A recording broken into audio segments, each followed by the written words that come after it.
Hasta el momento hemos estado viendo las diferentes representaciones que tienen los números racionales, así como sus relaciones de orden. Pero los números racionales, a ser números, van a cumplir con ciertas características de operaciones. Esto quiere decir que los números racionales nosotros vamos a poder calcular la suma, podríamos calcular resta, podremos hacer productos y podemos hacer divisiones, como también podemos hacer operaciones combinadas entre ellas y además calcular lo que son las raíces y también lo que son las potencias. Entonces vamos a estar trabajando en esta sección en los siguientes videos. Lo importante es saber que cuando vamos a operar, las fracciones tienen que estar en su modo de denominador y numerador. Si no tenemos esa forma, hay que pasarla a esa misma. Es decir, no vamos a utilizar decimales, no vamos a utilizar fracciones mixtas, sino que siempre vamos a tener nuestra representación, el número racional como fracción canónica o bien como una fracción simple. Ya puede ser propia o impropia. Entonces, lo primero que vamos a hacer es ver cómo hacemos sumas y restas. Es importante saber que para ello, por ejemplo, si yo tengo 2 tercios más 1 tercio, podemos observar algo. Estas dos fracciones son homogéneas. ¿Por qué son homogéneas? Porque su denominador es el mismo. Cuando son homogéneas, solo vamos a sumar los números de arriba y el de abajo se va a conservar. Entonces, aquí hicimos 3 más 1 me da 3 y el 3 lo vamos a dejar solito como lo tenía. Luego podemos simplificar y esto nos va a dar 1. ¿Por qué nos da 1? Porque hago la división de 3 entre 3 y me va a dar 1. Entonces, en este caso es porque nuestras dos fracciones son homogéneas. Si no fueran homogéneas, no se podría hacer de esta manera. ¿Qué pasa cuando no es homogénea? A esas se le conocen como heterogéneas. Por ejemplo, si yo tengo esta suma es de dos fracciones que son heterogéneas. ¿Por qué? Porque su denominador no son el mismo. Cuando es así, tenemos que resolverlo de la siguiente manera.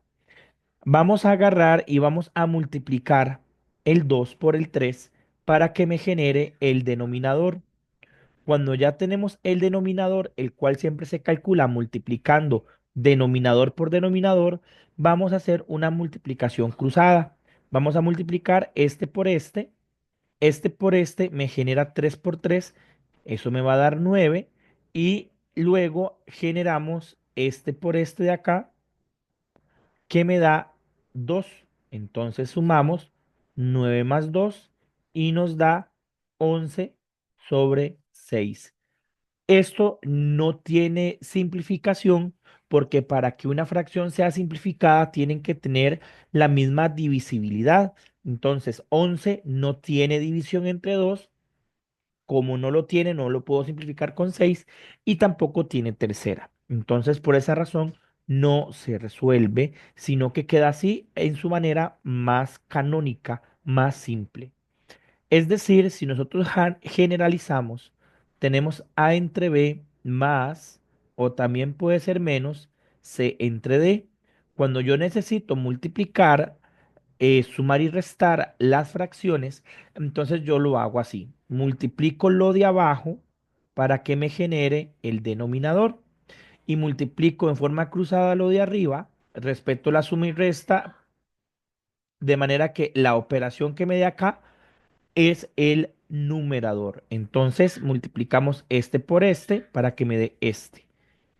Y luego tenemos que saber que multiplicamos este por este para que me dé esta parte de acá. Respetamos la suma o resta y hacemos el otro que sería C por D.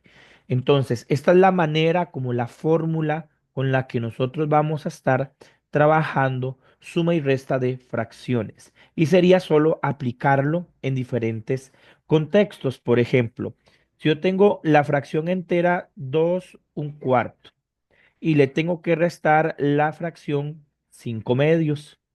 Lo primero que yo tengo que hacer es recordar que necesito tener estas fracciones en una misma manera. Al tenerlas en una misma manera, lo que yo voy a hacer es primero resolver que esta sea una fracción ya no mixta. Entonces, conservo el 4, multiplica 2 por 4 y le sumo 1, me da 9. Eso me hace que ya mi fracción tenga la expresión de una fracción que no es mixta, sino que en este caso sería 9 cuartos.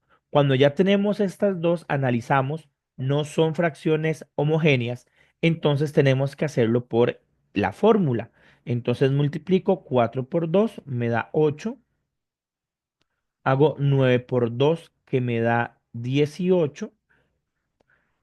Pongo el menos y ahora hago 4 por 5, que me da 20.